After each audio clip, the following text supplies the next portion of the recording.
Next up, an NFL legend who started in over 100 games in his career, but more importantly, continues to help change the lives of everyone he comes in contact with.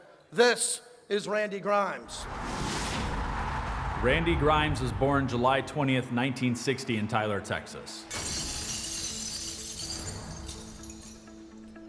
His football career started in the early 1980s, where he played for Baylor University and was part of the 1980 Southwest Conference champion Bears. In 1983, Grimes was drafted by the Tampa Bay Buccaneers as a center. As a second-round pick for the Buccaneers, Grimes felt an immense amount of pressure to be the best player he could be. In his 10 years as center for the Tampa Bay Buccaneers, he had two goals: stay in the game and win every battle. His consistent success on the field eventually earned him NFL Man of the Year for his team. During his time with Tampa Bay, Grimes suffered many career-related injuries for which he was prescribed medication in order to stay on the field. After retiring from the NFL in 1992, his addiction followed him off the field. After losing a former teammate to an overdose, Randy Grimes found the courage to seek help for his own addiction and went on to become a tireless advocate for recovery. Grimes launched Athletes in Recovery to help athletes find addiction treatment and recovery resources. As a keynote speaker and national director of professional relations for Transformations Drug and Alcohol Treatment Center, Randy provides athletic teams, associations, healthcare groups, colleges, corporations, and families with the tools for success. He guides others bound by addiction into lasting recovery, while advocating for policies and programs to combat it. Randy and Transformations Drug and Alcohol Treatment Center have partnered with the NFL Player Care Foundation, After the Impact Fund, Gridiron Greats, and the Baseball Assistance Team to bring further awareness and treatment services to professional athletes and their families. As a result, hundreds of former professional athletes have since been treated. Randy is regularly a keynoter for corporate events and conferences, as well as a commentator on numerous national TV networks and media, including NFL Network, Anderson Cooper, Father Albert, CNN, Fox Sports, MSNBC, Fox News, SiriusXM Sports, and many others. Hello, Randy. Congratulations from an old friend on your induction into the Hall of Fame for the Gridiron Greats. It's well earned, and you've touched thousands of lives. And the few I know you have saved, as I've seen it personally myself. Have a great evening, both you and Lydia, and love you, brother. One of his biggest supporters is his college sweetheart turned wife, Lydia Grimes, who is also a certified family addiction coach. Randy and Lydia reside in Florida and have a daughter, Emily, and son, Brady, and enjoy spending time with their three grandchildren, Hudson, Grace, and Lane. Randy continues to travel the country as an advocate for recovery and hopes he can give back the gift that he has received. The Gridiron Greats is proud to welcome Randy Grimes into their Hall of Fame.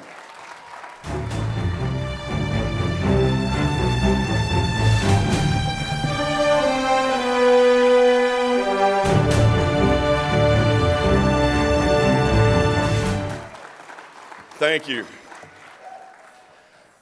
I'm so grateful and humbled to be here tonight to share the stage with the other inductees and honorees, all great athletes and humanitarians and the kind of people that make up this great organization called Gridiron Greats. I have to introduce my family.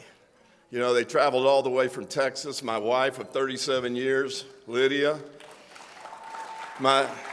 My daughter, who led the prayer earlier, Emily Mock. My son lives and works in Rwanda, so I was not going to fly him here. I didn't want to pay for that ticket, but he would be here if he could. My mother, Gay Davis, and her husband, Don, are here from Dallas.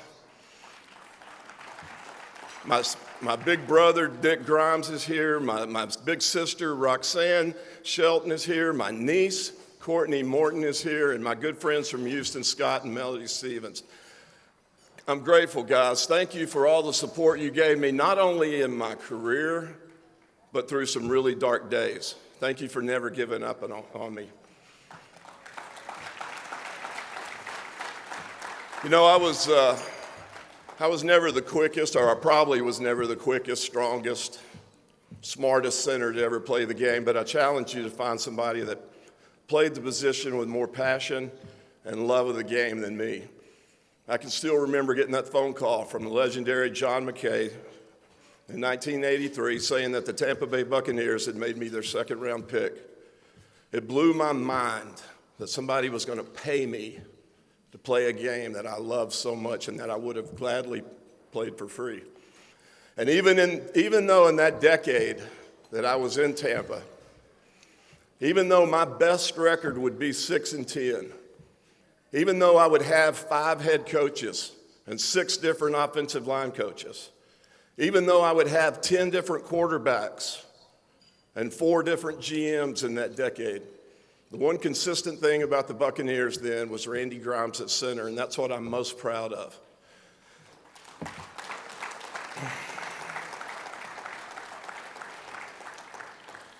I wouldn't trade my time in Tampa for anything. I was so willing to do whatever I had to stay out on the field, to play every game, to never miss a play, to never be on the injury report, to be that guy that you could always count on. I developed an addiction to pain medication. I looked at it like a necessary evil. I wanted to feed my family. I wanted to be the best player that I could be. I wanted to be the best center that ever played the game. I didn't ever want to miss a snap of football. So I called it a necessary evil. That's how I looked at it. I wanted to feed my family. And I took that necessary evil into my retired life, and that's when it reared its head as what it really was, an ugly addiction. God allowed, I know now that God allowed that to happen so that I would be better prepared for the work that I do now, the life-saving work that I do now, to offer that same hope to other former professional athletes, to watch lives get resurrected, to watch families get resurrected, relationships restored, and that same hope that was given to me. I'm so grateful to even be alive, much less be here tonight. I've seen firsthand the life-saving work that this organization does. I've seen the way that it gives back purpose to guys, how it restores families, and the impact that it has on families. So I'm really grateful. Coach Ditka, thank you. Thank you very much. Karen, Colleen, Shannon, Jordan, Matt, all you guys, thank you so much for this honor, and thank you very much for having me.